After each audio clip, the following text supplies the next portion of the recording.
My name is Epi Arias, and I work as one of the library's assistants and unofficial social media Twitter guy, basically. It's all Twitter. I initially sought out today's presenter as a response to what I felt was a pressing need for Latinos in the community to connect with a deeper sort of, a deeper part of their heritage and identity. For so long, I think many of us Latinos and Caribbean folk in general are both directly and indirectly led to believe that, that all those potential indigenous connections that give us life and color are non-existent. But I'm kind of the conviction that our ancestors are always with us, whether we know it or not. And I think it's important for Latinos to recognize that these possible connections are the rich implications, and the rich implications of I just messed this up, I'm no good at this already. I just think it's important for us to recognize those connections. And especially after the displacement of many Puerto Rican families after Hurricane Maria, I thought it crucial for our community to at the very least recognize that there may be something deep and beautiful that we can feel anchored to in the midst of so much turbulence and sorrow. So this is why I had sought out Mr. Roberto Borrero, and who was immediately receptive to the idea and was really gracious to make it out all this way for this presentation. So a little bit about Roberto Múkaro Borrero. Mr. Borrero is a Programs and Communications Coordinator for the International Indian Treaty Council, the IITC, whose primary portfolio includes the United Nations Suitable Development Goals and the 2030 Development Agenda, along with the United Nations Framework Convention on Climate Change. On behalf of the IITC, Borrero serves as co-convener for the Indigenous Peoples Major Group on the UN Sustainable Development Goals. Mr. Borrero is a member of the Taíno tribal nation and indigenous peoples whose traditional homelands extend through the Greater Antilles and the southern tip of Florida in the U.S. In 2012, he was traditionally sanctioned as cacique, or chief, and I hope I get this word right, of the Guayana Taíno tribal community. Mr. Borrero has an educational background in communications and cultural studies, and was presented an honorary doctorate of philosophy and humanities from Kaiwa International University, I think I got that one right, in Kampala, Uganda in 2013. And in closing, this long introduction, WNET 13, a PBS station in Newark, New Jersey, describes Mr. Borrero as an artist, historian, musician, writer, and storyteller. Roberto Múkaro Borrero is one of only a handful of actual Taíno descendants in the world who are considered leading authorities on ancient Taíno Indian culture. Close quote. And anyway, so in closing, we have the honor of having him join us today for what promises to be a fascinating, informative, and much needed lecture. So without further ado, please welcome Mr. Roberto Borrero. All right. Thank you. Thank you. Well, thank you so much, Epi, for that introduction. I really appreciate it, and thank you to the Holyoke Library for this gracious invitation to be with you all today. I'm really happy to see the room filled up with so many nice, beautiful, smiley faces, and that always makes me feel good when I'm about to talk to people and share a little bit about my culture, my history, my ancestry, and it might very well be also your ancestry and your culture and your history, and you may connect to it at some level.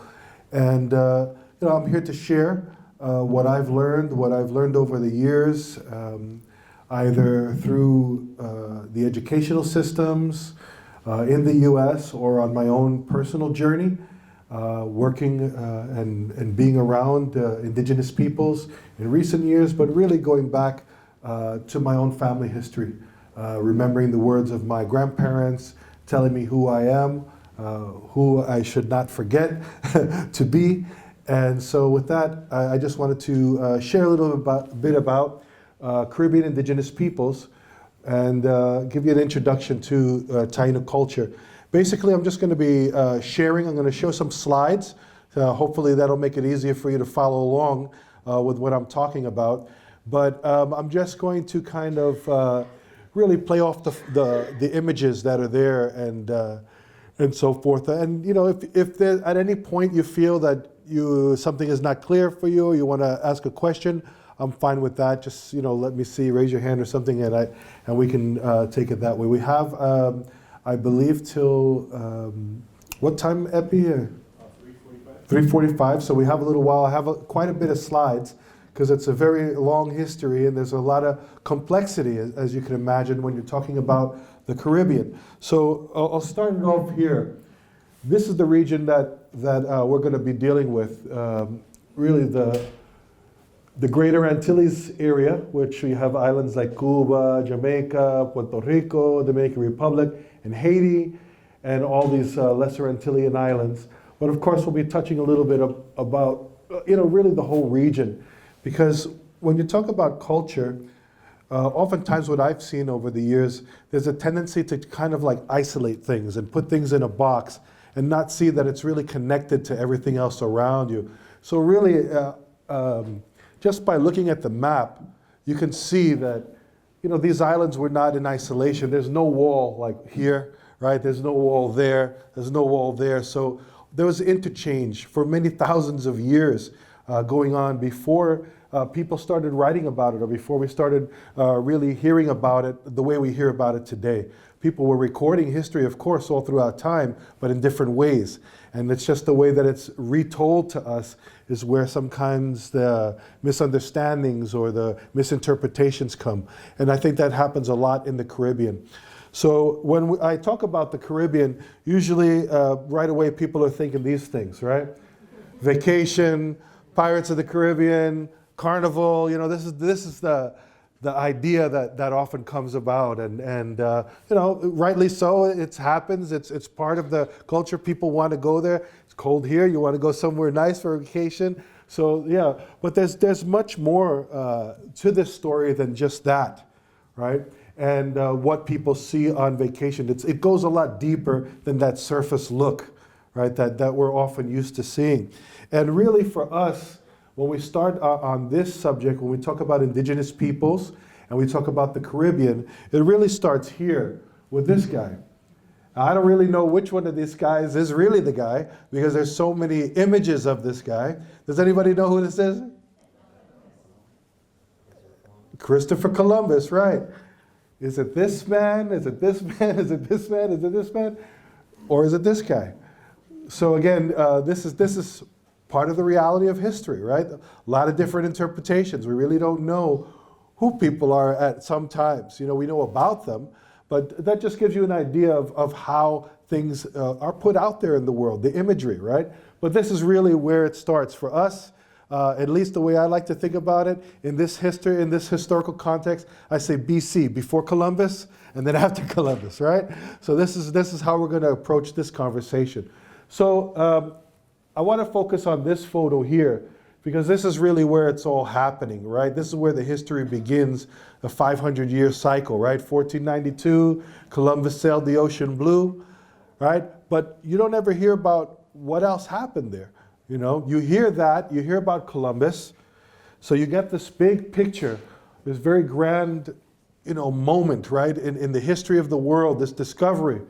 But then over here, if you could somewhere make out in the bushes, there's some people over there that never kind of make it to the conversation. All the kids in school, they know who Columbus is, where he came from, but they never even know about who are the people that he met, right? What happened in that time? What occurred? What happened there? So that's what I want to focus on: the indigenous peoples and that encounter, right? And so. Right there, you think about that, and that particular painting has been redone so many times over the years. They've even made some stamps that are very similar, and you could see even here, again, here are the big players in the big story, right? They even make it real small, so almost like children, right? So this is the mentality that they're pushing out.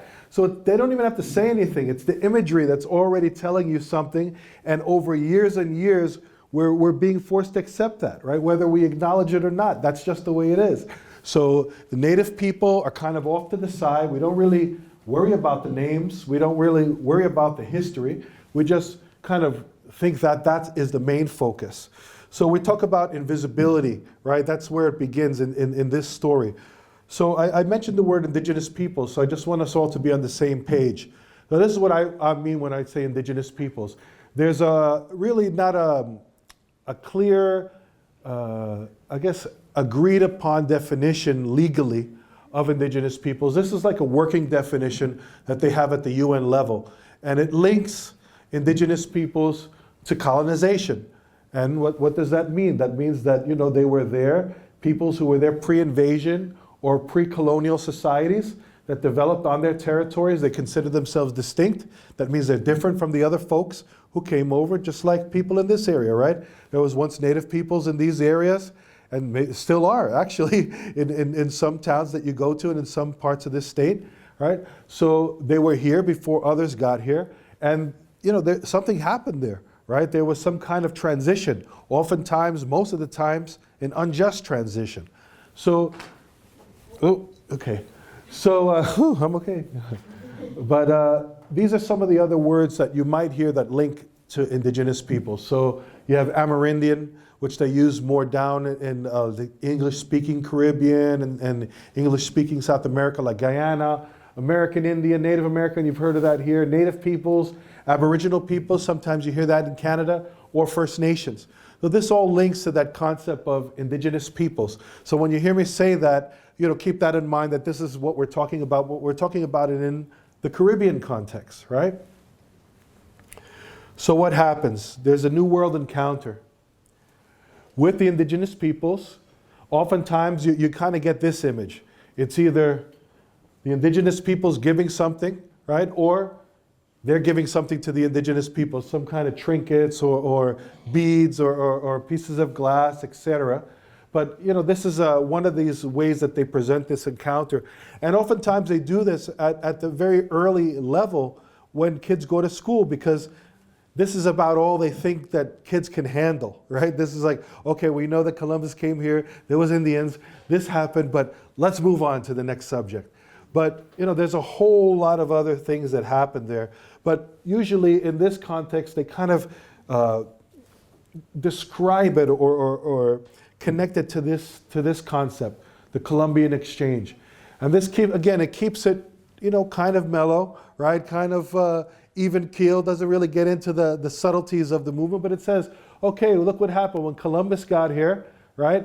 There was European colonization, so that's mentioned, you know, but there was a lot of trade, right? Because it opened up all these new things. So all this new stuff from this side of the world, which they called New World, right, went over to the other side of the world, which they called the Old World. So you have this kind of exchange going. Probably corn is like the biggest export, right, of this side of the world, and it's been instituted all around the world. You can go into the Himalayas now, up into Nepal, right, and now they have varieties of corn, which they never had before this time, right? You can go into the Himalayas and even see a variety of yucca, or do you know what yucca is? Cassava, manioc, right? So this is, you can go there and even see a variety of yucca, which never existed before this period, right? So it impacts the world in a big, big way. What happened in the Caribbean? It changed the face of the planet, right?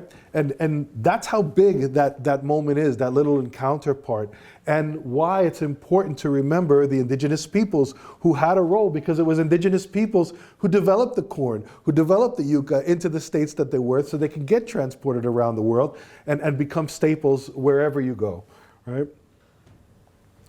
So here's some quotes from Columbus when he came, right in the beginning, right? He describes the Caribbean as a paradise on earth. He says the trees all along the river, beautiful and green, very different from ours. Birds, they sing sweetly. You know, it's just, wow, it's beautiful, right? They have, look, he talks about the people. They're free with all that they possess. No one would believe it without having seen it. Of anything they have, if you ask them, they never say no. Rather, they invite the person to share it and show as much love as if they were giving of their hearts. Here he's talking to the Queen and says, I certify to your highnesses that in the world I believe that there are no better people or land. They love their neighbors as themselves, and they have a speech that is the sweetest in the world, and mild and always laughing. This is what he's seeing. This is what he's getting. Why is he getting that from these people? Why is he getting that from this encounter? Why? Because the people were blessed, right? The Caribbean itself. Remember, people want to go there for vacation. There's a reason for that, right? You have a year-round Annual temperature, on the average, about 80 degrees. Of course, now with climate change, and then, I don't know if that's controversial for some of you, but I see it happening. I'm a proponent of the need for change in that respect, but now the temperatures are going higher, but on average, about 80 degrees, the water temperature about the same. Look at this photo here. You're talking about a lush green environment that has a year-round growing system. Trees, mountains. What happens when that happens? There's a lot of rain that comes, right? There's really only 2 seasons in the Caribbean. You have sun and rain, right? Sometimes the rain is really hard, right? It comes along with the winds, and that's where we get into some problems. But really, those are the main seasons. It's not like here where you have a snowy winter and things like that. So you really have those 2 things going on. With these mountains and the way the trees are, that actually makes rain. You can look that up at some point. So what happens when there's rain? You get a lot of fresh water, right? So this is an optimal place for people to live. And that's why the folks themselves who developed their cultures here were so giving, because the land itself was so giving, right? So they were a reflection of their environment, right? And so that's why he was talking that. That's why they had a different way of looking at the world than Columbus did. Remember, Columbus and the Spaniards, at that time, in 1492, they were just coming out of an 800-year war, right, with what they called, at that time, the Moorish peoples or the Islamic peoples, right? This is what was this whole wrestling Seville and Granada from the Islamic empires and bringing it over to Christianity. All that was going on for 800 years. Spain was basically broke, right? They had won, and they were just getting ready to kind of move into another thing. So all these places that we hear about today, Spain, Italy, England, they weren't even countries yet at that time. They were just developing into nations. And a lot of the Columbian Exchange helped fuel, right? Because the goods that they took from this side of the world helped fuel their rise to power. And that's why they kept coming over here, right? To continue to gain power and empire across the region and around the world. I mean, the Caribbean wasn't the only one affected by colonialism, but it's a place where it starts 500 years ago, everything changes. So before that though, before the coming of Columbus, so BC, right? Before Columbus, we have to look again. I showed you that map earlier, and this again to remind you that the Caribbean was already a hub before the arrival of Columbus and the crew, right? With many different cultures exchanging and interacting over thousands of years. So again, no walls, right? So people were coming up from South America. You have our Arawak and Carib relatives, Warao, coming up this way. You have Mesoamerican folks from everyone from the Mayas to the Nahua, or the Aztecs, right? The Mexicas, the Chibcha cultures in Central America. All of that coming, even up into, these folks didn't put an arrow up into Florida, but that was happening as well.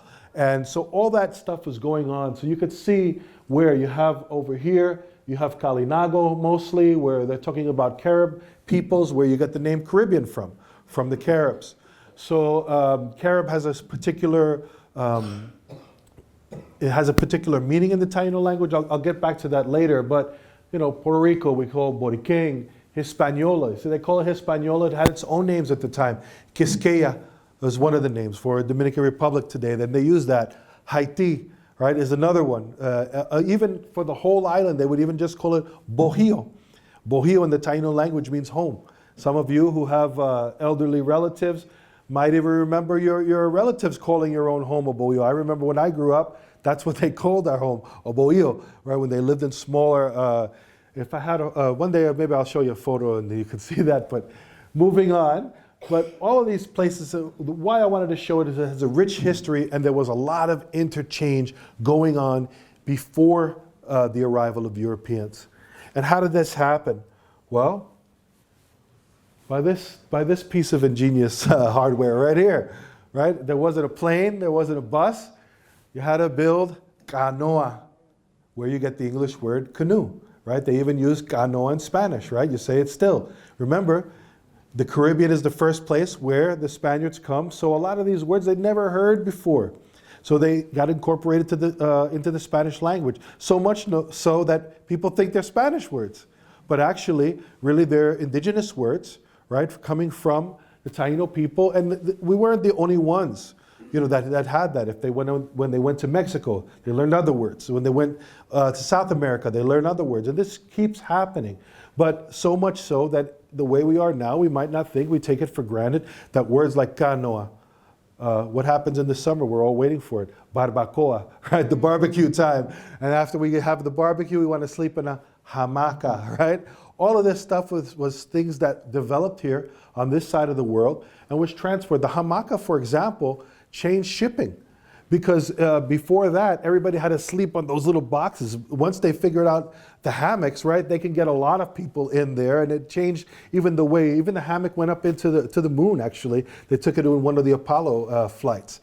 So that's the Taíno ingenuity going into outer space, all right? But so they got around all through there. Some of these canoas or canoes, they were recorded, they could reach and hold up to 150 people in a canoe. So, at that time there was no preservatives or, 7-Elevens or, sodium, pasture. Everything was healthy living, right? You had to work hard. You had to, you're building these things yourself. You're out there in the elements. These are healthy people. They're moving from island to island, right? And across. So it's not just like, again, they're not just stopping here. They're traveling all around this area in these canoes. So Columbus meets, actually, in one of his voyages. How many voyages did Columbus make? 4, right, okay. 4. On his 4th voyage, he gets stuck in Jamaica, and he kind of houses down with some Taíno people there. He writes in his diary that he met a Mayan from the Yucatan area who was among the Taíno there. So the people were interchanging, and this is now affirmed, right? Because we hear these stories, we know these stories, we go around, we meet the people, the elders, they talk about all this interchange, but unless it gets approved by science and folks in the academic field, it doesn't really, it's kind of considered folklore, right? So now they're affirming that knowledge. So they're finding this jadeite that comes from Mayan areas in the Caribbean, especially in Cuba. They find it all over the place. So they're finding things in these connections that, more and more and more, it's affirming these stories that indigenous peoples had all throughout the time. So, okay, so we're dealing with canoes, people going back and forth.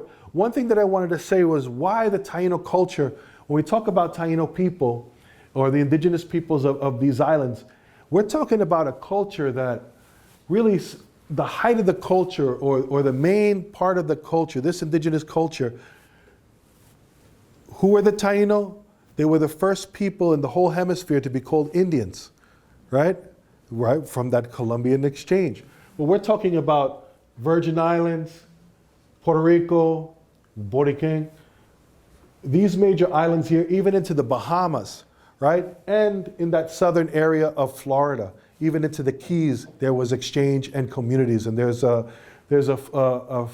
explorer in Florida who writes down about a Taíno community of Taínos coming up from Cuba and establishing a settlement next to the Cayusa people who were in Florida.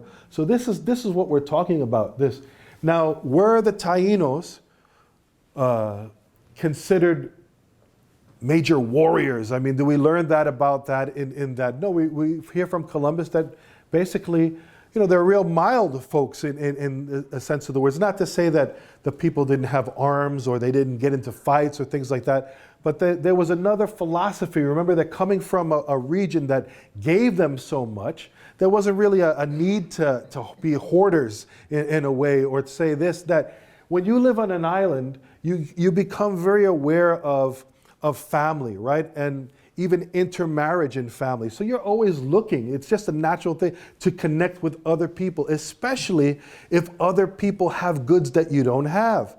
So they were very interested in what the Spaniards had in the beginning. Why? Because a lot of the stuff that they use, stone axes, have anybody ever tried to make an axe out of stone? It takes a little while. They get dull quick. It's kind of, if you have an opportunity to trade to somebody who has a metal axe that seems to last longer, hey, it's going to happen. You're going to want to make those kind of relationships. But one thing that I wanted to stress about Taíno culture here is that the Taíno language, or the language that the Taíno people spoke at the time when Columbus came, they were able to communicate with each other from here to here to here. And Columbus even took some Taíno people on his ships as interpreters. And from island to island, they were able to communicate with other Taínos. Now, there were dialects. There were some, even some other languages there. But Columbus and a Spanish chronicler by the name of Bartolomé de las Casas, he was the first bishop ordained in the New World, first Catholic bishop. He used to be a conquistador, right? And he saw what was going on at that time, and he renounced his lands. He renounced because he said, "Oh no, I can't deal with it. I can't live like this." And he gave up those things to become a bishop. He went into the church, so he had a calling. And so Las Casas himself says that, there was one main language that was going all through. So how did that language get around? If it wasn't by warfare, if these folks, why? Because they were really ingenious. They were able to expand the communities by family relations, right? So in other words, even in the island where they were from village to village, one village chief would arrange a marriage between his family and another family. So that would link those villages. And even if they were separate under different rule, there would be a connection there.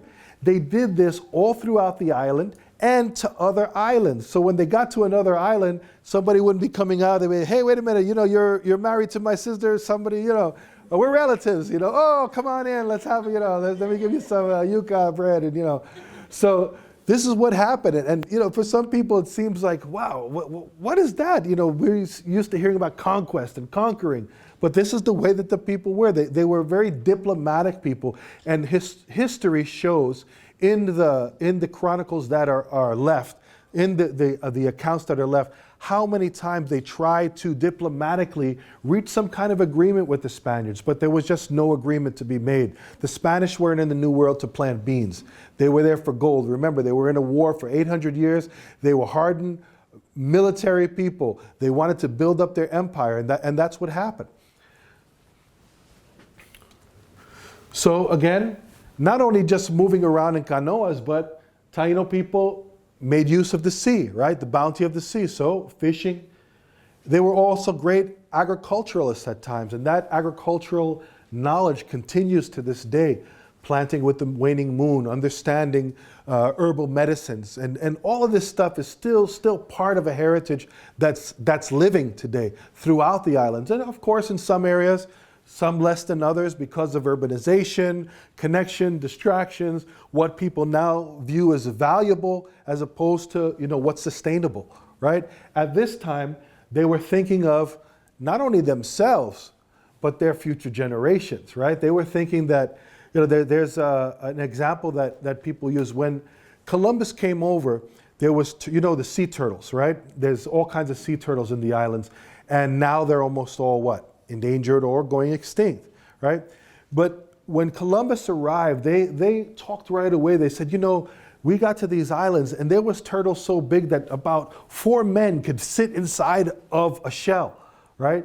And this is what was happening. So what was going on that there were so many turtles then and there's not so many turtles now? Well, one, we know that there's a lot of pollution, right? There's a lot of effects on the environment. It messes up the nesting grounds. And maybe they want to build a hotel on the nesting ground, so we have to fight that. But that's not the only thing that's going on. The other thing is the mindset, because Taíno people knew at the time, if they went to harvest turtle eggs, you can't take all the turtle eggs.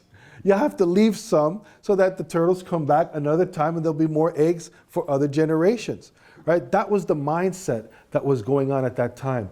Unfortunately, not everybody had that. And again, it's not to say or prop up the people at this time as like they were angels or they didn't have problems, because their learning, their observation also took many generations to get to those points, right? So that's part of it. But interacting with the sea, the bounty of the sea, and having a great agricultural knowledge built up. What happens when you have all that going for you?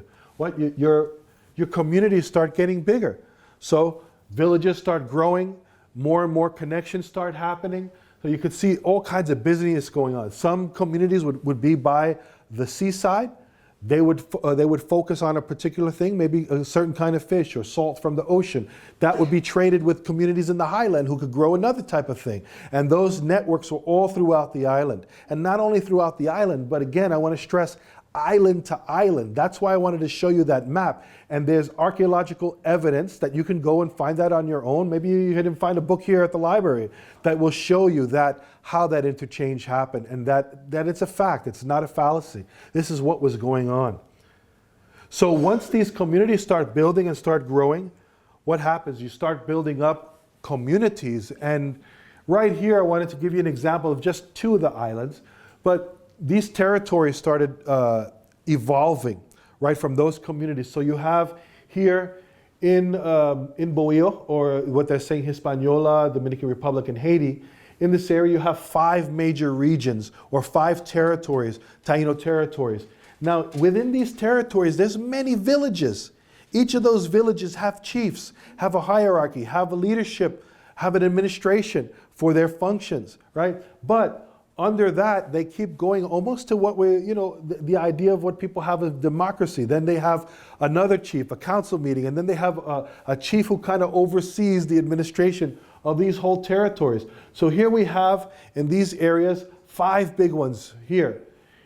In Puerto Rico, over 20 at the time that Columbus came over there. And Columbus kind of passes the island around 1493, but he doesn't go there to settle. Puerto Rico doesn't get settled to 1508, right? So it's different from what happens 1492 when they're here. There's already a lot of stuff happening that didn't happen yet to Puerto Rico for a number of years to 1508. So 1492, 1508, it's a little different, the impact of colonization and how hard communities were hit, right?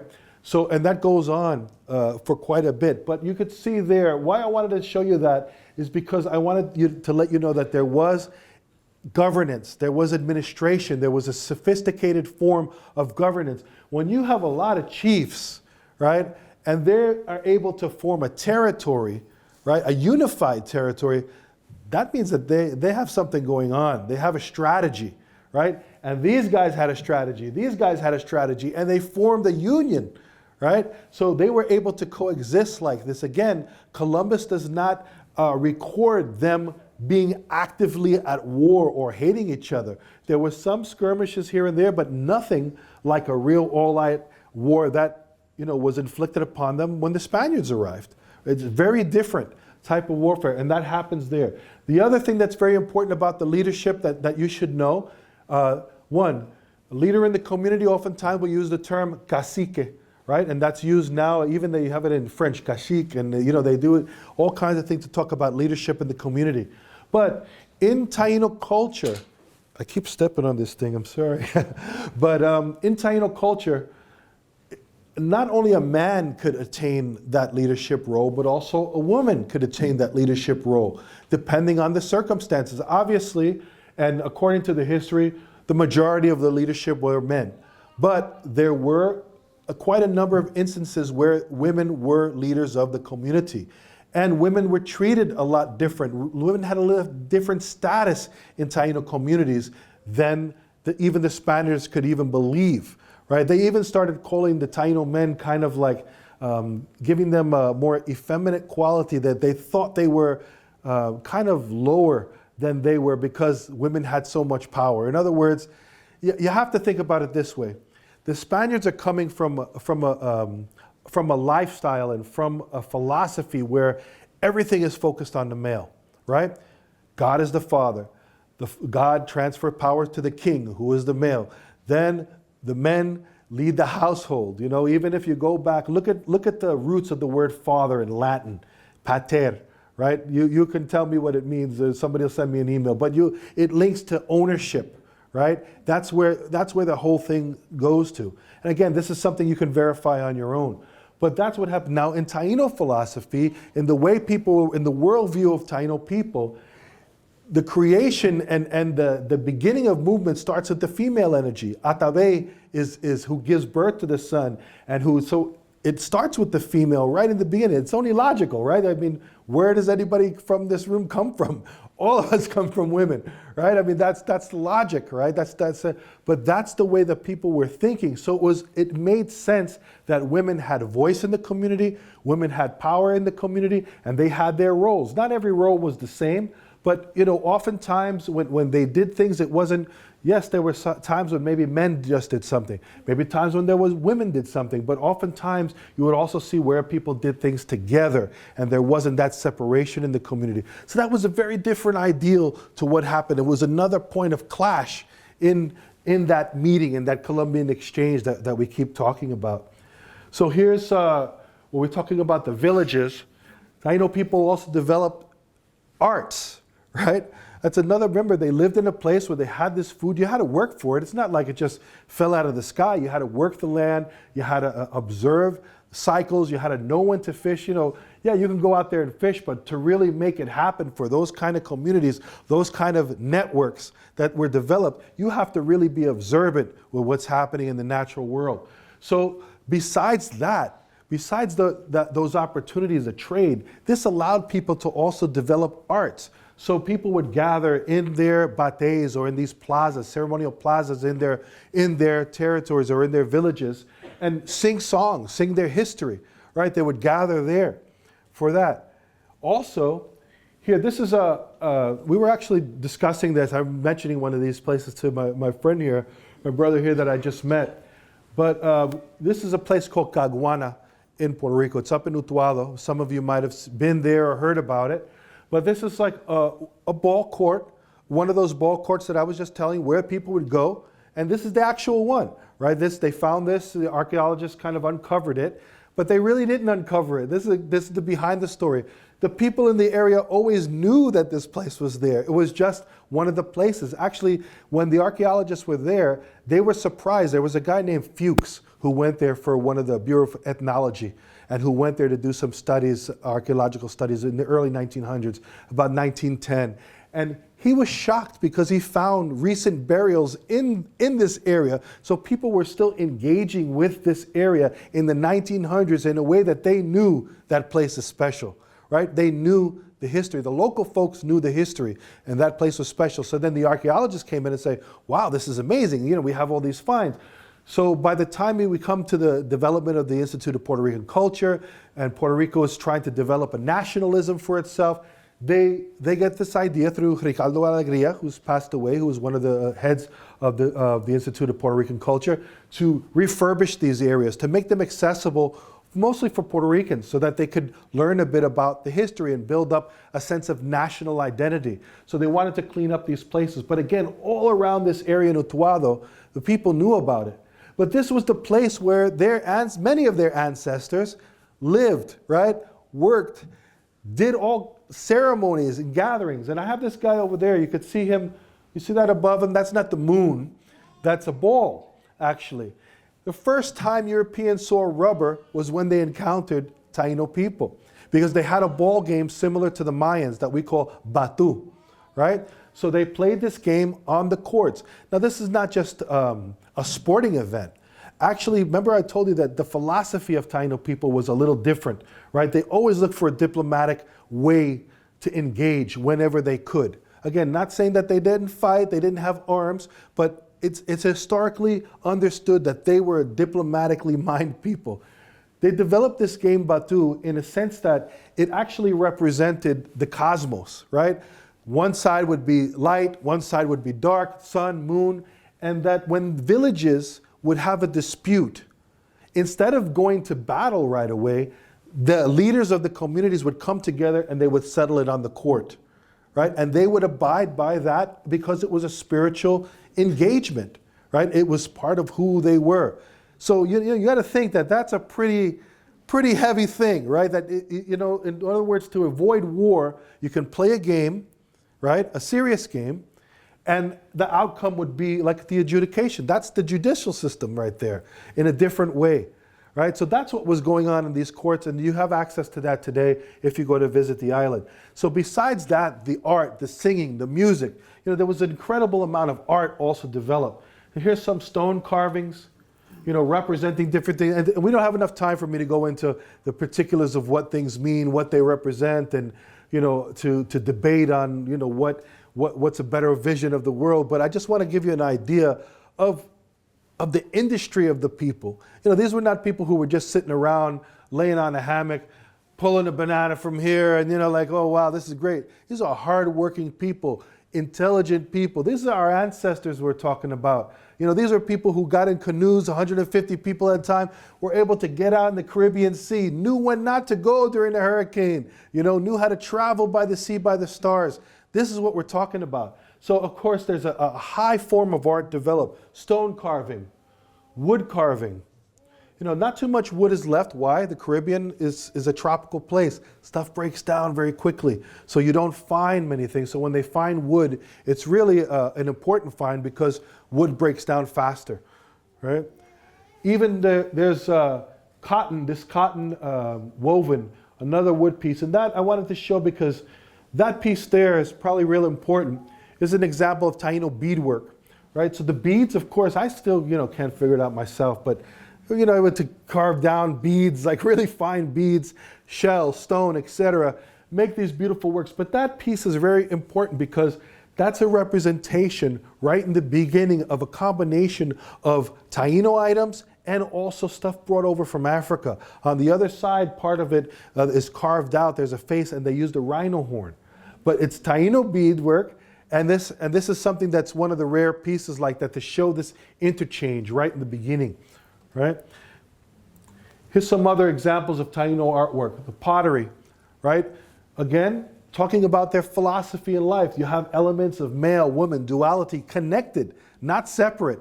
You see those two faces looking. Again, it's talking about the way they saw the world. In other words, there was a less separation in the mind of a Taíno when they looked out at the world. There was less of a feeling of isolation, right? But more of a feeling of connection. And that was expressed in everything they did at that time.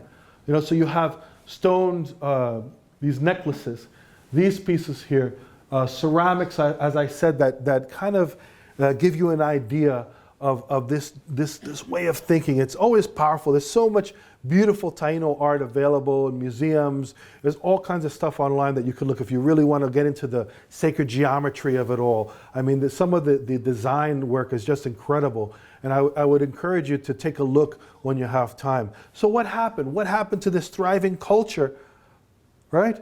What happened? We got to remember this guy again. So remember what he was saying in the beginning, how beautiful it was, and these people are so sweet. Very quickly it changes, right? It changes to this stuff.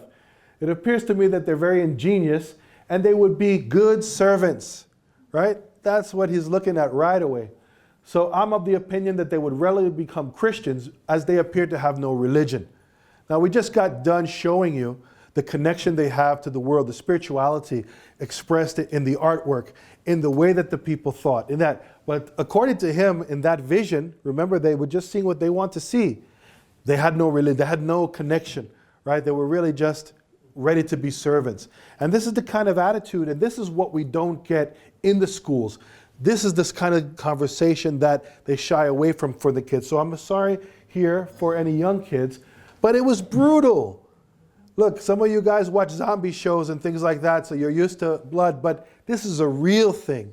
This really happened to people. This is what Columbus said in his own diary, his own words. With 50 men, I could subjugate them all and make them do everything that is required of them. I'm not making it up. That's what he wrote, right? This is the mentality. So you see this here? Remember how connected they were to their religion, Christian religion. They would hang Taíno people 13 at a time. Why 13? 12 apostles and Jesus Christ. Does that make sense to you? Does that sound like a Christianity to you? This is what was going on in the name of Christianity, right? 12 apostles and Jesus Christ, hang them 13 at a time. This was recorded by eyewitnesses.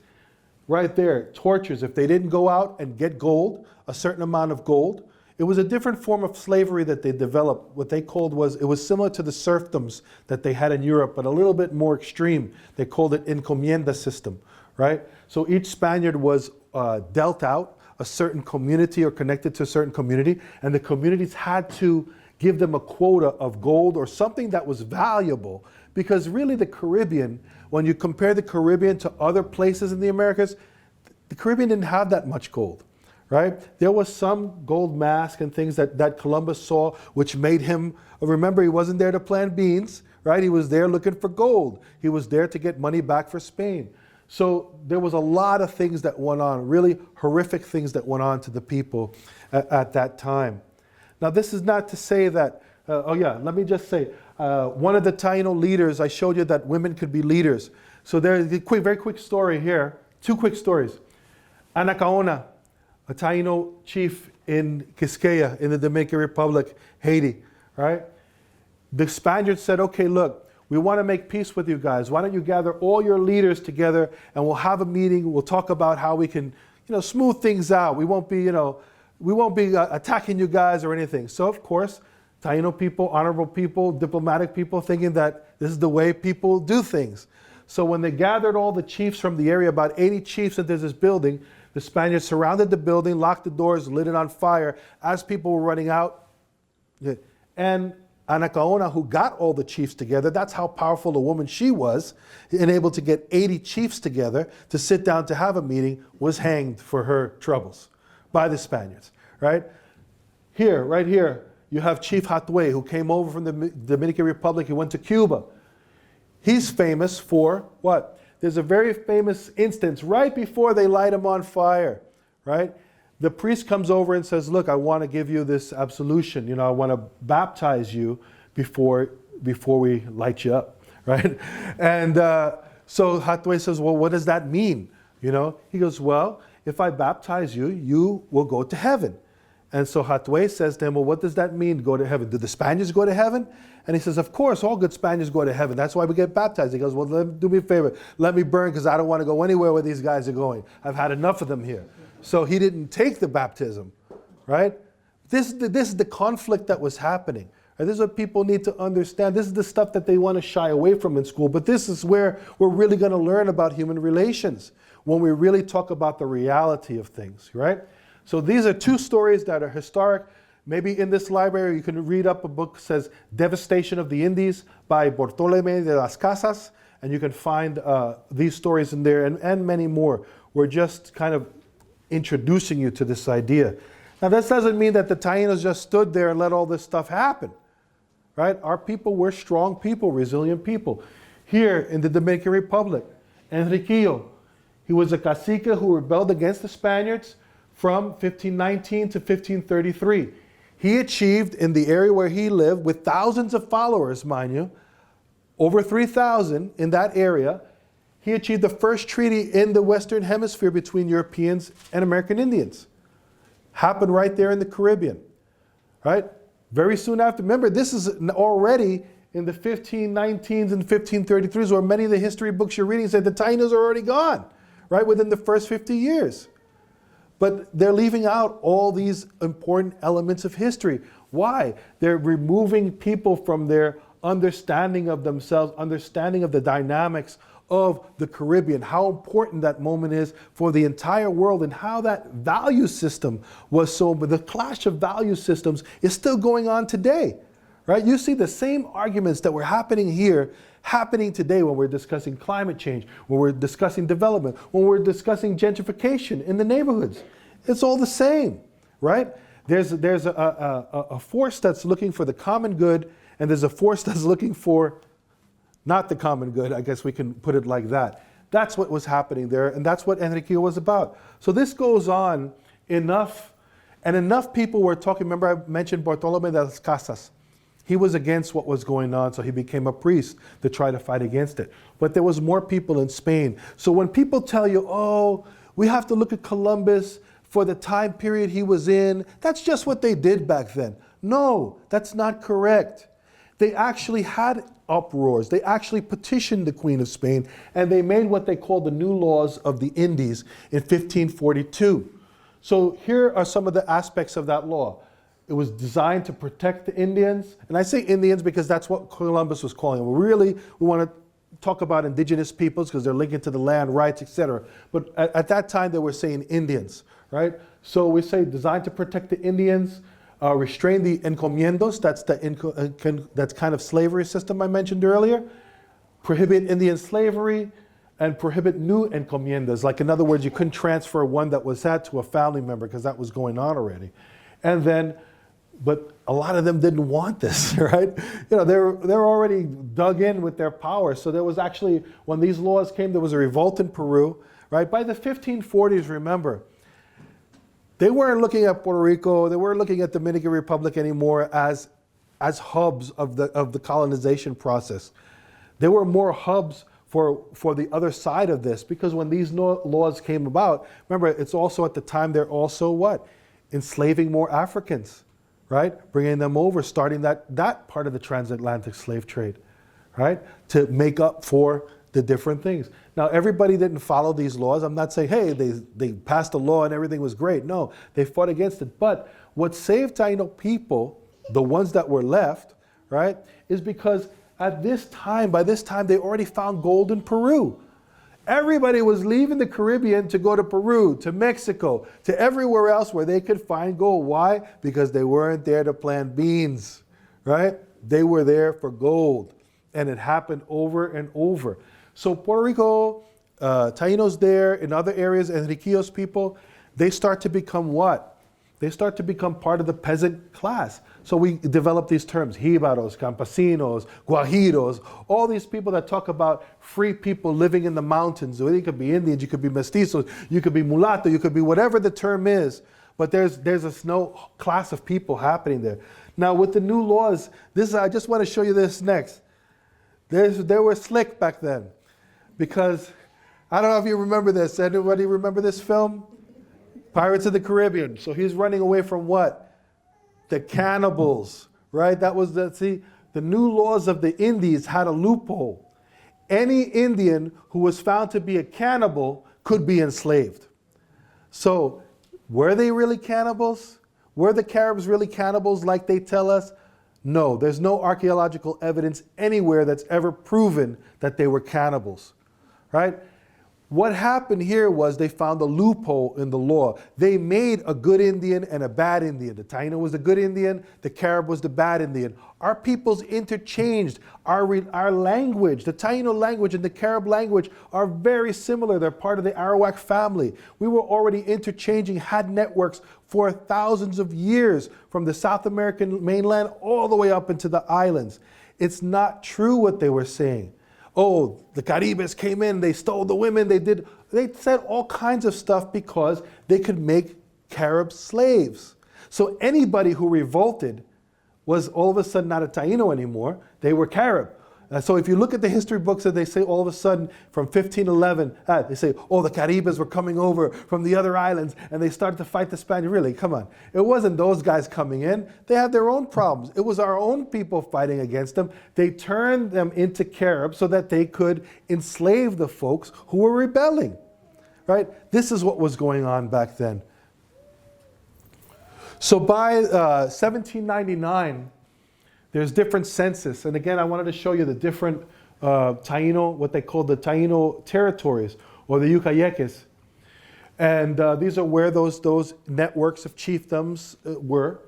But by 1799, there was different censuses that were going on. And in one area, in this region over here, in this area over here, in one census, there was over 2,000 Taíno people just recorded in that area, in what they call las endieras. Today you see Indierra Fria, Indierra Alta, Indierra Baja. Indierras means Indian lands, right? Indierras, Indians' lands, you know? That's where many of the folks were. It's not the only place, though, that they were, right? I'll give you another story here just before we go to this. With the new laws, you know, when they brought what they said about the new laws in Puerto Rico? When they brought the new laws to Puerto Rico and they read it out, they were going to read the new laws, right? And so they were in San Juan. And the guy comes and he says, well, the bishop wants to read the new laws of the Indies to the Indians of Puerto Rico. So what they did was, okay, Pepe, Papo, Juan, you know, these guys over here, they found 60 of them who were milling around already in 1542 in San Juan. doing whatever work they were doing, painting a house, building, watching a horse, who knows, right? 60 of them were there, right? So 60 were in front when they read off the new laws. You know what the history books now say after that? That from that point on, there was only 60 Indians left in Puerto Rico. You see how it gets switched around? So it wasn't that there was 60 Indians left, it was that there was only 60 Indians there to hear the new laws being read. See, this is how it gets manipulated. This is how we end up thinking that things are this way when they're really that way, right?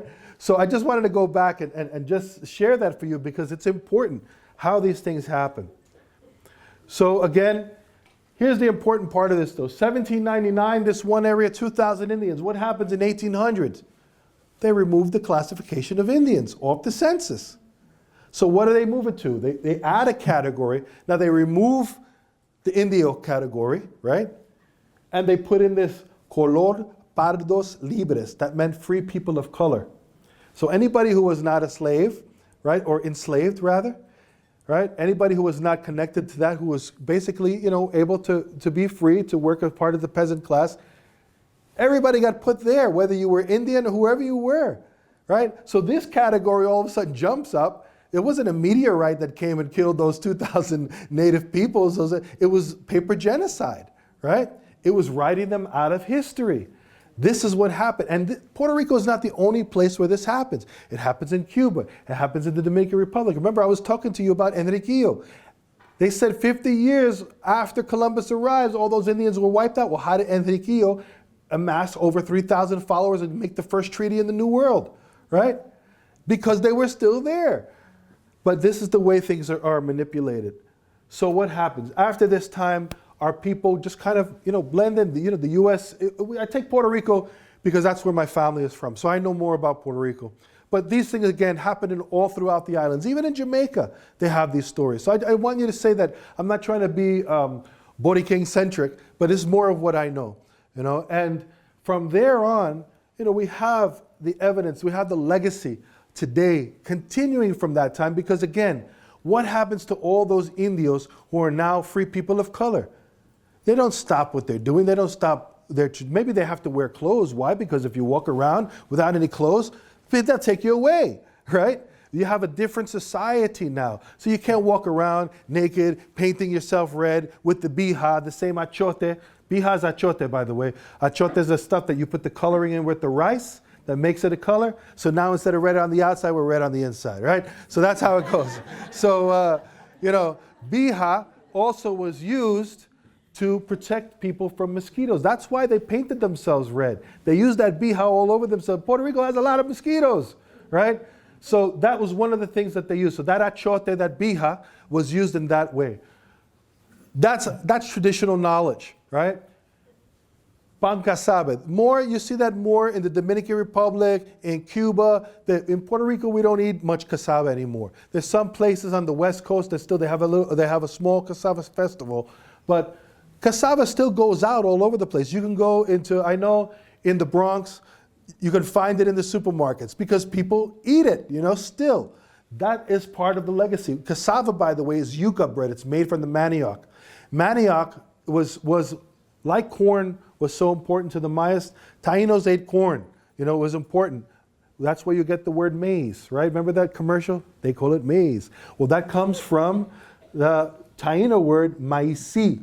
Maíz, the S turned into Z, maize, the English pronounce it a different way. So maíz, Taíno word for corn. They call it maize, right? But that was a secondary plant. Yuca was really the food of the gods for us. Because from yuca, they could make a bread that didn't go moldy fast in a tropical environment. From that same yuca, you can grind it down when you squeeze out the poison, because there is some poison in there. Now you have to be pretty smart to work with this stuff. So they squeezed out the poisons. They make this syrups. They can boil it down. They can make a beer from it. So, beer wasn't something that was introduced to us, but we had a different way of interacting with it. Like too much of something is too much, right? So there was a different way of looking at it. Fermented stuff, right, was part of our culture, right? Being part of the aretos, being part of the celebrations when people could break down, share food, connect, dance, sing, listen to the old stories, learn about their history. That. Still today, hammock weaving. I'm just giving you some little bits to show you that these things are not just something that appeared out of nowhere. This is part of a 1,000-year-old tradition that continues, that we look at and we might not even acknowledge, not even know. The guiro, that's in salsa music all over the world now. Guiro, in Taíno we say guaje, right? That's the older word for it. Then it goes guaje, guiro, guicharo. Depending on where you are on the island, they might call it something different. But that is a Taíno instrument, part of all kinds of music going on around the world. Basketry making, the thatch, I mentioned before, the agricultural traditions, understanding how to plant yucca with the waning moon, when to certain fish come into season, etc. All this knowledge. Cuba, by the way, I've been to Cuba a few times to visit communities there. And they had what in Cuba what they call the Green Revolution. Remember, Cuba's embargoed, so they don't get shipments of all kinds of medicines and like we all get so readily here, right? So they had to go back to the natural medicine. So you go into a pharmacy in Cuba, at least the last time I was there. Now it might be different because the borders are opening up a bit more, but there was like a small little cabinet with Western medicine, right? The rest was all plant-derived medicine. So where did they learn that from? Well, of course, they had some connections with China and they got some of these things. But most of the stuff came from the campesino people that retained heritage over generations of learning to work with plants. The same way they learned how to work with the yucca, they learned how to work with medicinal plants. I know that from my own family, that my grandmother knew how to do that. I know from my own family when my grandfather came over here to New York, they used to make mavi, or a drink, a fermented drink, in the windows in their apartment in New York. So they don't leave those traditions, wherever they were, concrete jungle, who knows? They continue this stuff. The sancocho, that goes back to Taíno dish called ajiaco, which means like a mixed up thing. But of course, now we have a chicken, we have this instead of a parrot, we have this or this one. Things get substituted, right? So all of this stuff, connection. Pasteles, right? Those things are the same things that they're making the masa with over there in Mexico. It's just some different ingredients, some more bija in there than what those guys use, than the tamales, right? It's the same process. These are indigenous understandings, ways that are so integrated now into the national culture, right, that people take them for granted where they come. Now, I'm not saying that everybody has to say they're Taíno or whatever. That's all up to, up to you, up to your own research. But we have to understand where things come and value those things, right? Because if not, we're not telling ourselves the true story. We're not really understanding the history. And that particular history is so important. Now, I wanted to talk just a little bit about Taíno movement today, people affirming Taíno heritage today. Sometimes it's controversial in communities. For me, it's not controversial. I was told by my parents who I was when I was young. I didn't have a complex like that. Now, did I want to be an Indian? When I saw everything on TV, the Indians always lost, and against the Cowboys and the Indians, I don't know. We didn't wear feathers like those other guys. So maybe that caused some controversy in my own life, but I at least had that seed planted of my indigenous heritage when I was young. And so I tried to impart that in my children as well, so that they have a clear understanding, that they have a history, they have a culture. This doesn't mean that they can't engage with Puerto Rican culture overall. I'm not saying that there has to be such a big separation, but we also have to remember, at least in my opinion, where they came from. And if that's part of my heritage, that's part of my heritage. Why should that bother you? Why should people be all uptight about that, saying that, oh, you're doing this because of that, you're doing this because of that? It happens, Let's try to be more understanding. And if we really understand the history of what happened, of the way they try to change the stories, like I told you about those 60 Indians in Puerto Rico, there's books. I could show you the books where it says, unfortunately, the new laws of the Indians didn't reach the Indians of Puerto Rico because there was only 60 left when they read the new laws. No, there was only 60 there at that time, right? So this is what it is. So some of our elders, they say this: the same way they wrote us out of history, we're going to write ourselves back in. Unfortunately, what they do to us, they let us go to school. They let us go to college, right? So now we can interpret the stories that they wrote, see where the holes are, and try to reformulate, represent them, and present that in a way that's equitable, that we can have a just transition, right? We can fight for justice because we're based on knowledge of what we can express. We're not dumb people, right? So this is what we're talking about there. So we got involved, the organization that I work with, United Confederation of Taíno People. It's not the only organization out there, but there's many.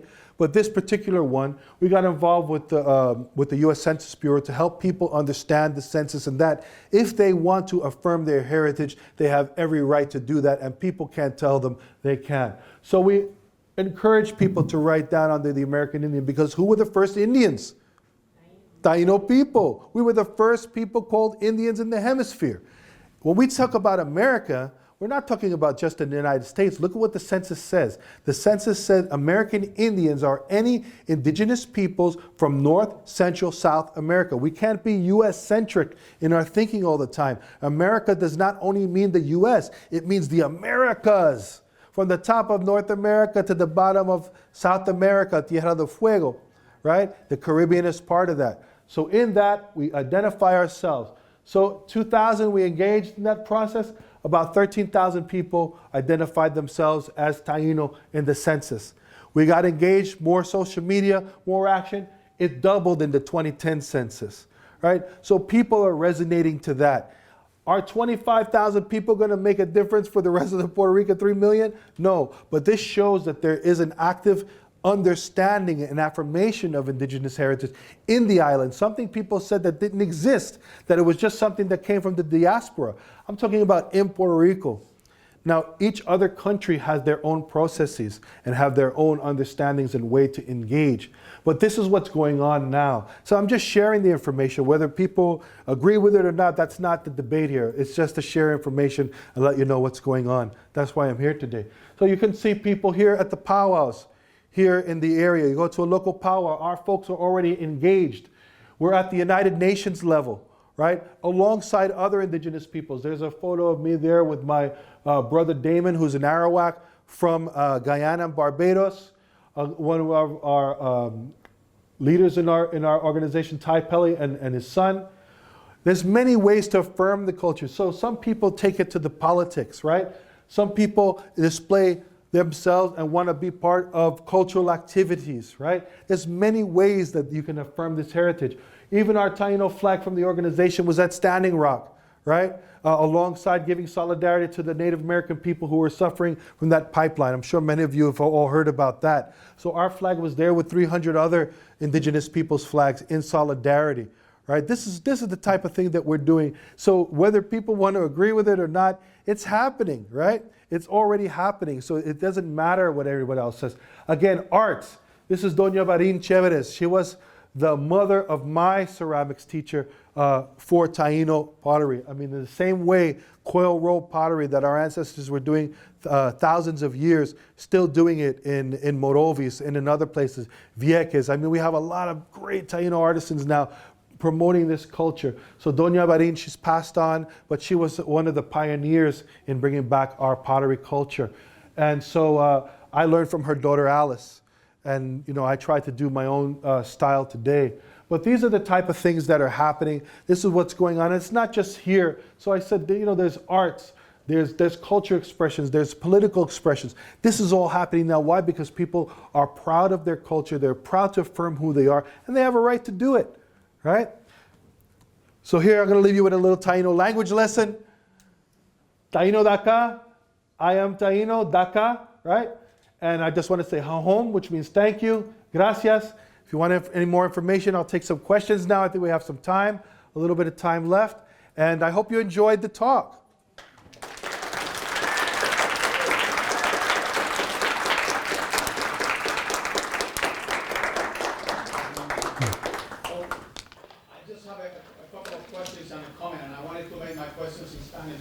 Think that you speak in English, so I rather do it in English also. My main concern with the way that my ancestors, because unfortunately my people came from Spain, and they were the largest criminals in the whole planet. Now it's the United States, so we took over. So my main concern with the African Americans and the Native Americans in this country that believe that Jesus Christ is actually the Son of God, that was the same God that my people brought to this Central and South America, all over the place, but Puerto Rico, the Dominican Republic, and us. How they killed so many and they raped so many, and still some African Americans in this country, and Native Americans, and some of us, believe in Christ, that Christ is the actually Son of God. Now, my question is, how is it, how are the time, because I know some Taínos in Puerto Rico that are really mobilizing, and they're doing organizing and a whole bunch of other outstanding work. Yeah. How is it that the Puerto Rican Taínos are seeing Christ? How is Christ connected as much as they are with the rest of the people who were abused by the Spaniards and the English and all the people that brought slaves to this? That's your question? Okay. My question is, my answer to your question is, it really depends. Depends on who you're talking to. Some people don't have an issue and they can mitigate, being Christians and being indigenous. I just was in a conference just last week with the first Native American bishop ordained in the Anglican Church. She's an enrolled Cherokee. She could speak her language, and she's an Anglican bishop. Now, she says, and this is what she told me, and this was just a meeting that we had the other day. She says that for her, it's not really an issue because that's just the way it was. They just had to accept Christianity, and they made it work for what they did. And she's accepted that, and she's moving on, but that doesn't stop her from fighting for the rights of her people or helping people who think a different way, who don't accept Christianity, and allowing them to have spaces so that they can grow and that they can affirm what they want. I think with Taíno people, and now I'm not speaking for everybody, I'm speaking for myself now. There's different ways of looking at things. We can hold on to a lot of there's a lot of atrocities there. I don't think there's enough rain in the universe to wash away that pain completely, But we work on it, we try, we have to do the best we can because we have to realize that as human beings, this is only the shell, right? We're also, if you think like a Taíno, then you know that you're connected to something else. You're connected to an energy and a universe, and it's beyond all of that. So the spears, all of that, yeah, they hurt at a certain point, but we're beyond that, So if you're asking me if I'm a Christian or not, that's really my own understanding and my own way of life, and I don't know if I need to share that with everybody how I view those things. But because I really don't want to offend people too. I'm not here to offend or to tell you that you're worshiping Jesus is wrong or anything like that. That's not what I'm here about.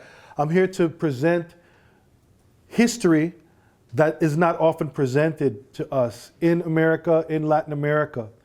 Many Taínos, they will actively say that they don't follow Christianity. I mean, why should we be against them for that? That's their privilege. The same way that if somebody wants to follow the Muslim religion, there's Boricuas who are Muslims.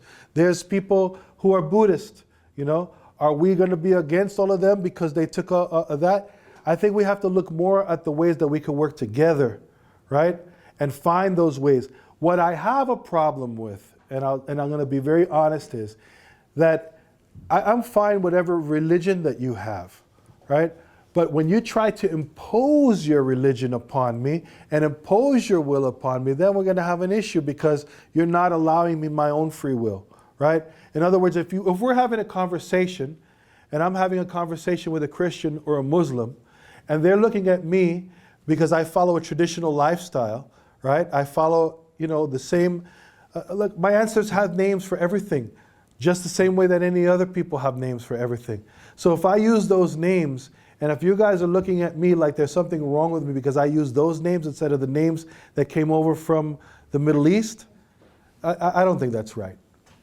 And that wasn't right in 1492, and it's not right today. That's why we have a human rights system, right? That's why we have racial discrimination laws. That's why there's a convention, an international convention on racial discrimination. There's laws against xenophobia, right? There's all this stuff.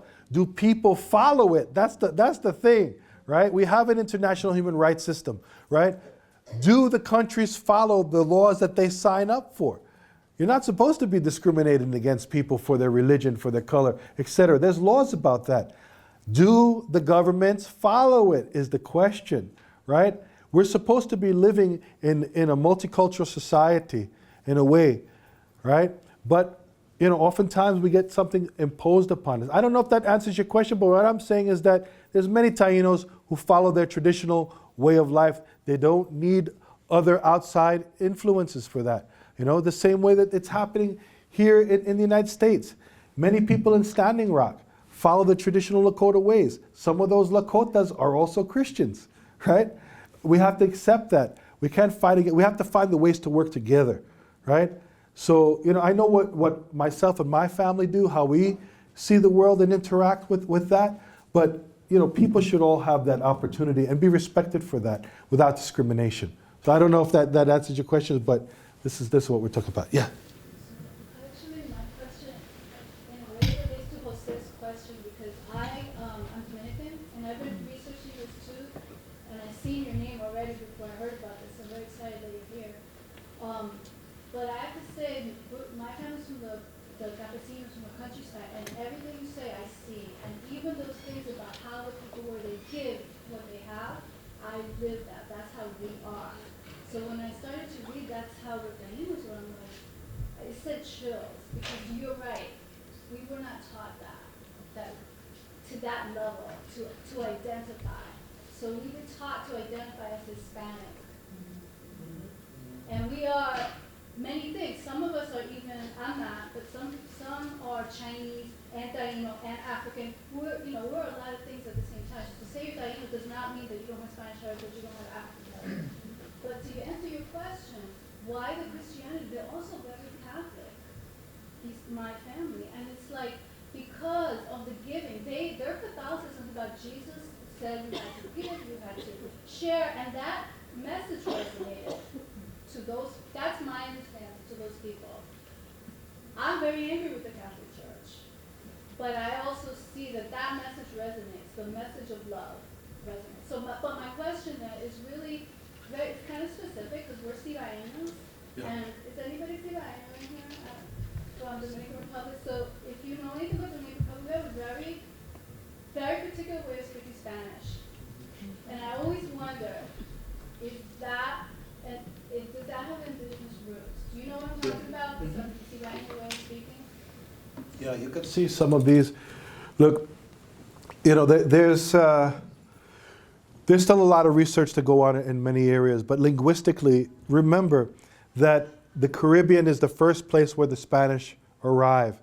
The Dominican Republic is before even many other places. So that interchange of words and dialects happened. Now there's a lot of confusion because when people think of the Spaniards, they say, oh, the Spaniards came over, right? But there was different types of Spaniards too, right? There's different types of people coming over from that side of the world. It wasn't just one kind of rubber stamp homogeneous people. There was different forms. There was people who were involved with Judaism, meaning Jews, right? Sephardic Jews were living in Spain, right? Just like Muslims were at that time in Granada and all these places. So there was already a multiculturalism happening in that region of the world. So I'll give you an example. I was talking, and this is not particularly about Europe, but it gives you an idea about language. I was talking to somebody not too long ago, and they were trying to tell me that when we say yuca, right? We say yuca. And really, if you say it the right way in Taíno, you would say iuca, right? Because the E, that E sound is the Y sound. So iuca. And it comes like a little faster, so we say yuca, and it just becomes smoother like that. But it comes from maniok, right?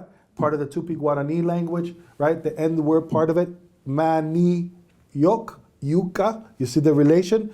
Tupi Guarani, Arawak, Taíno, it goes all the way up, right? So there's a connection there, just like Latin is a root of different languages, Spanish, Italian, Portuguese, French, right? All coming from that root. For the Taíno people coming from an Arawak root. So I was talking to a gentleman the other day, and he tried to tell me, he says, oh, but you know that really in Taíno we say a juca, Jew, like Jew, right? Juca. And I said, no, I don't think so.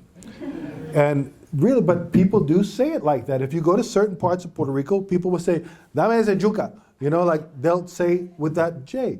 But when I researched this a while ago, this is why I knew why I said no, it's not. Because there was a certain form of speaking in Andalusia, right, that came where that's where that particular slant came in. Right? Now, everybody in Puerto Rico doesn't use that term. Like, you can go somewhere and somebody will say yuca, right? But you can go to another side of Puerto Rico and somebody will say juca, right? So what I'm saying is that there's such a mix of people that there are linguistical variants even in communities. You can go to one side of the island and they'll call something one thing, and you go to another side of the island, they'll call it another thing. Right? Some places use more of the Taíno terms than other places, right? It's just the way it is. So yes, in Dominican Republic, we do see that. Now, is the research developed in the way it should be? No, it's not. But many times, research in the area of Caribbean indigenous is not as out there as other areas. But it's there. And there have been some people doing that. And I left my email here. If you want to follow up, I could probably send you over some of the information that people were writing about. And it has to do with the way people cut off vowels at the end, you know, like the way they do certain words. Some of that comes from the indigenous heritage. And I'm not saying this to say that there was no influence from Africans who came into the region, right? That also happened. But the Caribbean is a complex place, right? For small islands, you know, some larger than the others, it's a complex place, and there's a lot of little worlds in each island. And that's the reality of it. Yes? I was trying to find in my telephone some research at Tufts University, the Medical Center, and that's what I came up with music, so apologize for that. But there is a Spanish from Spain, doctor at Tufts, who has done research on genetics on Puerto Ricans, and has found that we are a very, very nice mixture of Taíno, Afro, Caribbean, and Spanish. And this is much more than we ever thought that we were, that we truly are a very nice blend of people. And that idea that the Taíno culture and the Taíno genetics in this was left behind is not true at all. Yeah, actually. And a lot of Spanish also calling them blanquitos, no? Right. Yeah, no, you can't always look at that. And I mean, look, to be honest, I think that in Latin America as a whole, this idea of colorism, right, is often blurry, and it gets people a little uptight, you know. But, you know, really, I tried to also express this, that before the Spaniards arrived to the Caribbean, the Caribbean was already multicultural, right? Meaning different indigenous peoples were already interacting. You could see that. That's why I mentioned there's a link to the Tupi-Guarani language, but that's not the main language group. It's really the Arawakan languages that are strongest in Taíno. But that doesn't mean that we don't have a connection to the Maya language as well, because the Mayas were our neighbors. So many words kind of got Taínoized, right? There's a what they call like a possessive sound, right? That's used in the Taíno language, where, like, if you say da tabaco, or like my tobacco, right? You wouldn't say it like that. You would say da tabaco te, right? You would add a te at the end because it makes it like yours more, like it connects it to, so you would add this little qualifier to the end of it, right? So it's not just that, it has to be connected to this. So many words that came over, and you wonder how this happens sometimes, but aguacates, right, come from the Mesoamerica, and there's a Mesoamerican word, aguacatl, right? But that word gets Taínoized with the te at the end of it, aguacate, right? And there's a couple other words like that. So what I'm saying is that words can be adopted, just like people. You know, right in the beginning of colonization, in the colonization period, you know, there's really clear stories that Africans who were enslaved and who were able to free themselves from that bondage, many times, where did they go? They went into the Taíno communities, right? And they were accepted into those communities, right? One of the best examples of that meshing of people is the Garifuna. Down in Honduras now, they're in Honduras, Belize, right, Guatemala.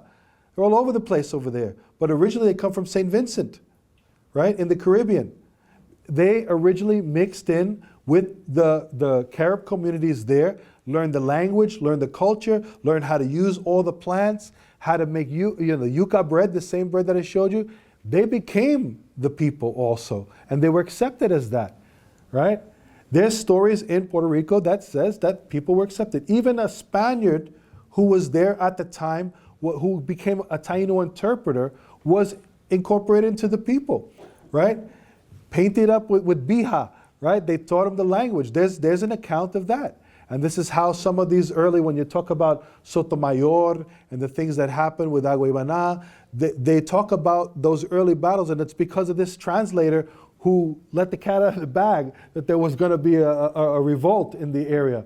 But he was already being incorporated into the community. Why? Because the Taíno people didn't see color the same way that we see that. They saw opportunities for the growth of the community as long as you respected the community norms, right? So good, when we say Taíno, it means literally good people. But we're not talking about good like, here's the good up here and there's the devil down there. That's not the kind of good we're talking about.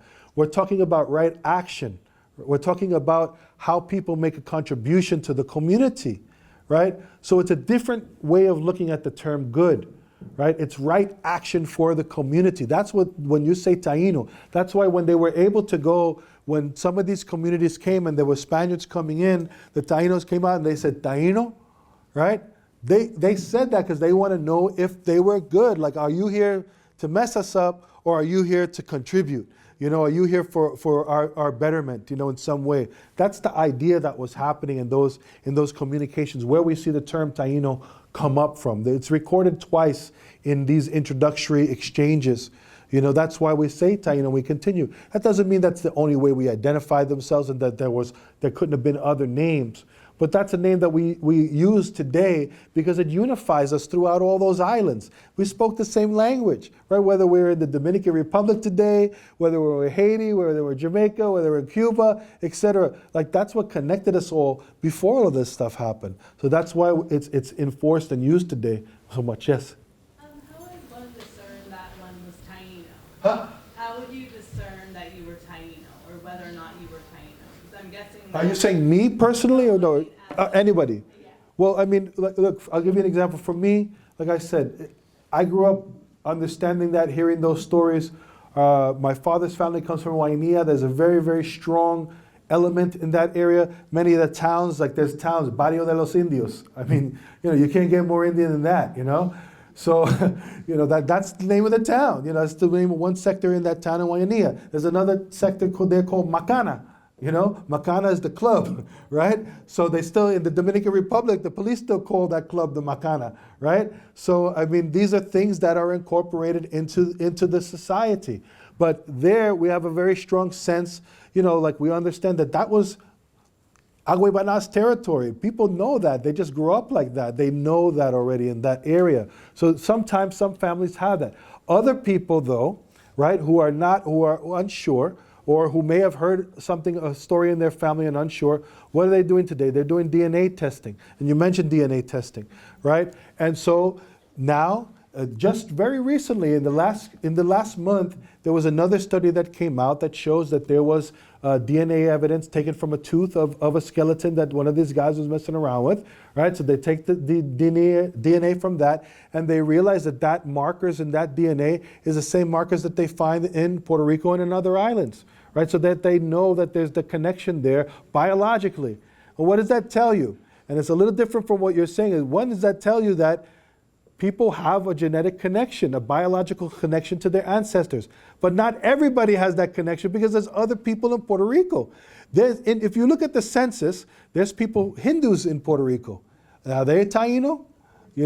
Like, you have to be able to say, like, yeah, we're Puerto Rican, right? They're part of the Puerto Rican understanding mosaic.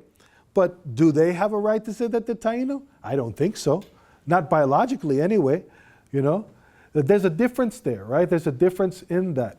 And we have to accept that. We have to be mature enough to understand that. That doesn't mean that we want to kick everybody out of Puerto Rico. Well, maybe somebody does, I don't know. But, there's a conversation there that as human beings, we could be mature enough to have. And it doesn't mean that, and this is not a conversation, before I get to you, and I'll get back to you, it's not a conversation that other indigenous peoples are not having. Some communities, they're very strict. If you go to Cunayala, for example, this is how I understand it. Cunayala is the San Blas Islands in Panama.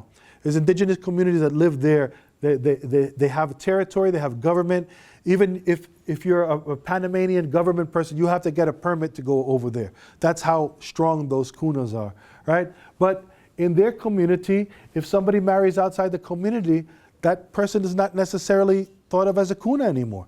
You know, so there's also that part of self-determination that happens. Communities have to be able to make those decisions themselves. We may not like it, we may think it's wrong, but that's us. You know, that's their understanding.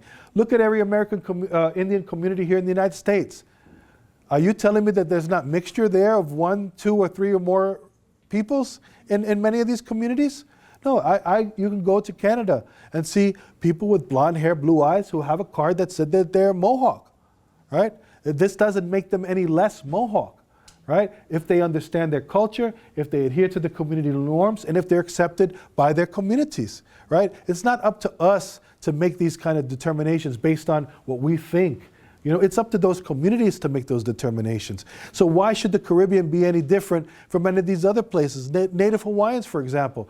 Many Asian people came over to Hawaii. Those people mixed in with Native Hawaiians.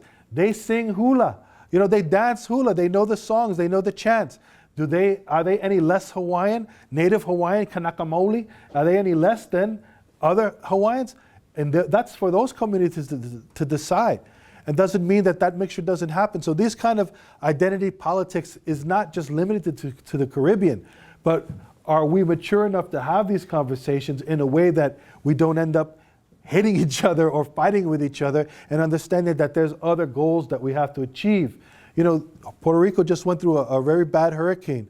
Our organization, as small as it is trying to do a part to help out. We're not discriminating if somebody identifies themselves as a Taíno or not. You know, we're trying to reach people who are disadvantaged at this time and help them as best we can. You know, because that's who we are as a people. But, you know, I'm not speaking for everybody. Remember that I just want to be clear that a lot of what I'm expressing is my own views about it. Some of those views are very grounded in what you saw here as Taíno heritage, in the way that the people think. But maybe other people might not agree with me. But this is the conversations that we need to have, all right, in order to move forward. At least that's the way I think about it. But Israel, good to see you, brother. Can you cover the origins of the people on this hemisphere, going back thousands of years? No, I didn't cover all of that. No, I tried to really focus more on the Caribbean, and what I did was, in the beginning of the talk, I don't know if you were here for that, but I did show a map that showed the interactions. In other words, that even looking at Taíno or indigenous people from the Caribbean is not, you know, we can't just look at it like that. They were already a mix of so many other tribes that developed into a civilization that we call Taíno today. You know, they use that word themselves. I'm not making up that word. Some people try to downplay and say, oh, the people didn't use that. They didn't call themselves. Of course they did. There's 2 recognized instances where they used that as an introductory exchange. Again, is it the only word? Is it the only way they saw themselves? Of course, people had to see themselves. It happens everywhere. You know, people call them. I remember growing up and going to Puerto Rico when I was young. I never heard the word Boricua used in the house. You know, I hear it used more now. You know, but when I never heard my grandfather use that term Boricua. You know, but is there something wrong with it? No, I'm not saying that. But what I'm saying is that people use it now. It's a way that people, you know, identify and gather around. But it wasn't always used in the same way that it's used today, right? Where people go to the flag, hey, Boricua, soy Boricua, you know. But what does that mean? Boricua is connected to the Taíno word for the island, Boriquén. You know, I don't think that everybody waving those flags understands that and understands the history that we were talking about. So when we talk about origins, it expands, right, throughout the world. You know, that there's a lot of levels to this conversation. And just because you have DNA, right, does not necessarily mean you're connected to the culture. You know, there's a historic evidence of that too. You know, there was many people who are born indigenous, doesn't mean that they're following their indigenous ways or connected to the earth. We can't be like, you know, romanticizing the conversation here, right? Just because that happens doesn't always mean it, you know? There are people who also, as I said, Taínos adopted people, and those people became part of the community, strong, you know? And they were not born from that, but they were immersed in the culture of it, right? They understood it, the light bulb went on and they connected to it, right? That's what we're talking about. So sometimes it goes beyond blood, you know? But, you know, we can't deny that the blood is there, that the blood, you know, continued, that it was not presented. I already showed you how history was, you know, changed around. In instances, they manipulated the facts. And this is what's been presented to us. This is why many people just don't know. They don't have all this information because there's a system that's in place to make us forget this stuff. Why? Because if you forget you're connected to land, right? Then you allow people to come in and do whatever they want to the land. But if you say, hey, wait a minute, this is the land where my ancestors are from for thousands of years, I have a spiritual connection, you're not just going to come in and do this. This is our land, you know? That's something that some people don't want to hear, you know? And that's where the fights come in, because there's resources involved. That's money, you know? Many of our people, like I said in the very beginning, I remember hearing my first Taíno story of how the bat was made from my tío Mingo.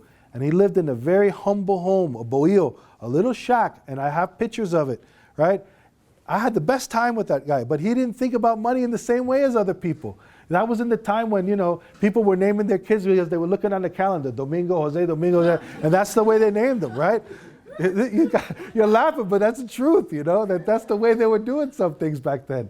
But they had a different way of looking at it, you know? And he was very content not having so much, you know? And I heard some of my best times in Puerto Rico with that guy. That's when we were running around as kids, clipping on little lizards to our ears like earrings, you know, and just, you know, like some of you remember that, right? Doing that in the island, you know. So that's what we did, you know. But this is what it is. I really don't have much time. There's about 5 minutes left. So you have my email. You're welcome to connect with me that way. There's United Confederation of Taíno People if you want to know more about the organization, what we do, some of our work on language. You know, I'm not here to recruit people. We're just sharing information. You know, this is just what it is. Because I'm not here to hand out feathers and say, you're Indian, you're Indian. No, that's not what it's about. You know, we're here to share about our culture. If you resonate with that, fine. If you don't, that's fine too. I think we can all get along. So thank you very much. Thank you, Epi, for having me here, you know. Thank you.